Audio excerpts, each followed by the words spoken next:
Hey, what's up YouTube? It's Rico, CEO of SourceFind Asia, and I'm back with another one. SourceFind Asia vlog, made in China podcast. Check it out. So in this video, I am talking about when to hire a sourcing agent. This is one of the most common questions I get.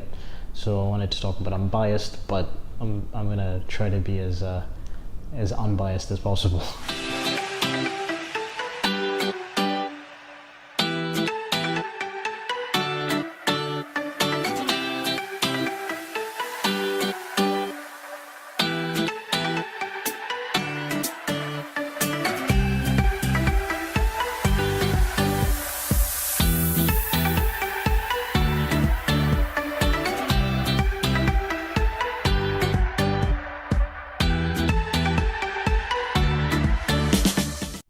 Okay, so when we're talking about hiring a sourcing agent, let's start with the basics. First of all, what is a sourcing company? Again, like I said, I'm biased because I run a manufacturing consulting business, but a sourcing company typically, there's a couple different ways you can look at it. Sourcing, trading, manufacturing, consulting, they're all somewhat the same. So if you're talking about sourcing and trading, a trading company by definition would be they buy and sell. So they're trading other people's products, right? So I'm buying from the factory, I'm selling to my client, who then, you know, maybe is a retailer or e-commerce seller or something like that. Sourcing is maybe more on the side of being a buying agent, where you're coming to me and I'm sourcing the product for you. You maybe pay the factory directly and then I take a percentage of the order.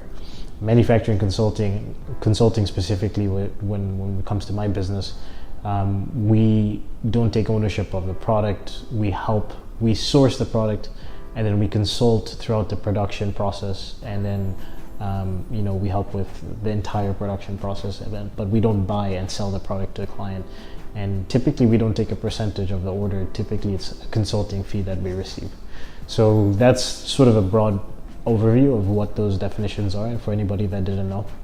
I think that if you're at a stage of your business where you've scaled up to a certain stage and you want to focus on other parts of your company, whether it's marketing, whether it's, you know, sales, which is connected to marketing obviously, or, you know, you want to hire more people, maybe the people management of the side of the business, you know, whether it's deals, working out bigger deals with retailers or brands, or you know, things like that, things that are going to help your business scale in a different way from the actual production side of things, then you probably want to start looking into hiring a sourcing company that can, you know, take care of that side of your business while you're able to focus on working, you know, on your business rather than in your business. You don't necessarily want to be sitting at a computer, you know, talking to manufacturers for half of your day when, you know, you could be spending that time doing Google AdWords or, you know, YouTube ads, or, you know,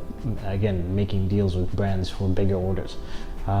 So, you know, I think when you get to a certain stage of your business, you want to think about hiring a sourcing agent. Of course, you could also do it at the beginning if you have the budget.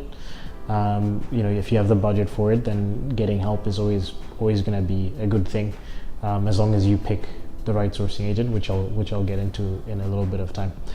And I think another thing is, if you are, you know, running multiple companies and this is a new industry that you're trying to enter, the, you know, physical product space, then, you know, hiring a sourcing agent is always going to be probably going to be the best option for you. If you are, you know, doing an original design and you need expertise on the ground, either for the actual design for manufacturing process, the production side of things, or the QC side of things, I think you want to consider hiring a sourcing agent, especially if you can't come to China, because with an original design, it's extremely difficult to manage remotely. Sourcing factories in general is difficult to manage remotely, but when you're designing a product from scratch and you need to give quick feedback on design changes, and the factory is gonna, you know, the engineer is not a salesperson, so they don't speak English, so the engineer is going to have to tell the salesperson certain information. The salesperson is going to have to translate that from Chinese into English and then get back to you. You have to tell them, and then they'll have to translate from English to Chinese and then tell the engineer.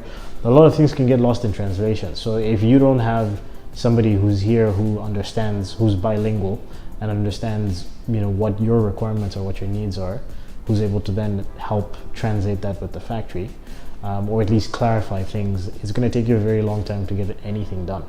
And if you can't physically be in China and be in the factory communicating with them, then it's going to take a long time to get anything done. Sometimes it's if you just can't find the product. Sometimes, there's certain products where it's new and you can go on Alibaba, or there's not that many options on Alibaba, so you want to find somebody who can get factories that are offline. Then you want to consider hiring a sourcing agent. So typical industry stuff with sourcing agents is, it's obviously known that a lot of times they mark up your products, right? So generally the markup is between 10 to 15%, but it could be much higher than that, because if you don't know, if you're just buying the product from them, and they're just giving you a per unit cost, you don't know how much they're marking up that product. So it could be much higher than 20%, like I said, especially typically with Chinese trading companies. That's sort of how they operate. So a lot of times people they'll pay the factories directly and then pay the trading company a percentage of the order. But even then, you don't know whether the trading company has a deal with the factory, because that happens a lot. Some factories will pay trading companies a commission for bringing a client to them, or they'll have a prearranged situation where it's like, hey, I'm gonna bring you a client, I know that your quote is $2.50. I'm gonna tell the client it's $3.50. When they pay you, you pay me my portion of that order. That's where it gets a little bit murky. So when you want to talk about like best practices, you want to find trading companies or manufacturing consulting companies that are more transparent with their fees. That's going to help you. You want to find manufacturing consulting companies that can give you references to previous clients that they've worked with. Like, I think that's always going to be a positive thing. And then companies with a track record, like if they've been around for a while and you can see sort of the products that they've done before, where their expertise lies, the size of the trading company. I think the size of the trading company is a big deal, because if you work with a larger trading company, you're going to have the same problems. I just talked about this in my previous video, which was about choosing the right factory. If you work with a larger trading company, you're going to have the same problems that you'd have working with a large factory, which is that you might get ignored. At the same time, working with a larger trading company, they might have very, very deep relationships with factories, and they might be able to leverage that for you to get better pricing and better quality products. So there's a trade-off there. And then, like I said, transparency. If you work with a smaller trading company, the good part is you're probably going to get more attention. You're probably going to get more specialization. Maybe some of the negative, we're talking about purely buying and selling type trading companies, maybe some of the negatives would be that they don't have as much leverage with the factory. And if they're going back to transparency, if you're not able to communicate with the factory directly, then that's going to be a huge problem. If there's quality control issues and you don't even know who's actually making your product, you don't know what the trading company is saying to the factory. All of a sudden now you are powerless, because you can't really force the trading company to do anything about the quality control issues, and you don't know how good of a relationship that trading company has with the factories. So I think those are big parts when it comes to working with the trading companies. You want to make sure that you have that information, and if you then decide to move or stop working with the trading company, you still want to have your factory's contact information. So I think when it comes to transparency, it's not just transparency with their fees or their track record, but transparency with who you're actually working with, where the factory is located, what the name of the factory is, who's the contact at the factory. Those are things that I really try to push with my business is transparency from the beginning. Always wanted to introduce clients to the factories and get them involved in the communication process, however much they want to be involved in that process of the business. Going back to location, again, mentioned this in the video about factories. Making sure that the trading company is actually located where they say they are, because that can make a big difference as well. If they're in the same general vicinity as the factories, things are going to get done quicker. They'll be able to give the factory more feedback quickly. If they're further away from the factory, then them going to the factory is going to take longer. Passing on that information, quality control, all those things is going to take a little bit longer to get done. So you want to make sure that if they say that they're based in mainland China, that they actually are based in mainland China, because a lot of trading companies are based in Hong Kong. But don't be surprised if their banking is in Hong Kong, but they're actually based in mainland. Like, I'm in that situation. We have a Hong Kong business, and we have a Chinese business as well, like Chinese business license. So we have Hong Kong banking. We also have Chinese banking. Hong Kong banking is better for international payments. Obvious things: make sure that the staff are bilingual. You want to make sure that you're able to communicate with the staff, and then of course you want to make sure that they're able to communicate your requirements with the factory.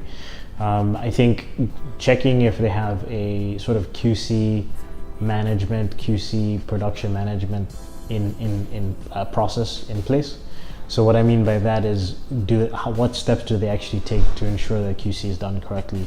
What sort of QC are they doing, or what sort of QC are they scheduling, whether it's AQL level 1, 2, 3, those kind of things, which I will talk about in future videos. And then as well, what about their sourcing process? Do they actually vet factories, or is it just a situation where they just find a factory and order a sample and start working with them? You want to check, what do they actually look for when they're sourcing factories? What is the difference between them going in Alibaba and looking for factories and you going in Alibaba? And if it's not just Alibaba, I can give you an example. With us, like, we have an entire sourcing process and a QC management process, but for doing research in Alibaba, but we also take an offline approach where we reach out to our networks and see if there's, if we can get a recommendation from somebody else. So you want to be asking those kind of questions, because if they don't have a sourcing process in place, there is not much difference between you going on Alibaba besides, the time and effort that it takes. So you want to make sure that you're asking those kind of things from the trading company. So again, just to summarize, I think when you're looking to hire a sourcing agent, make sure that you understand the fees, make sure that they're transparent, sourcing process, QC management process, location, size of their business and scale of their business is important. And just make sure you understand your product as well, because at the end of the day, even though the sourcing company is going to give you some advice, or they should give you some advice, it's still your responsibility as a buyer to be the expert. It's still your responsibility to go through all the various documents that they provide you and sign off on those things, sign off on the samples. Make sure that you are still responsible ultimately for ensuring that you get the right product and the right quality product. So you still need to check those things, even though you have help on the ground. So make sure you follow those steps. Don't be lazy, and I'll check you guys out next week.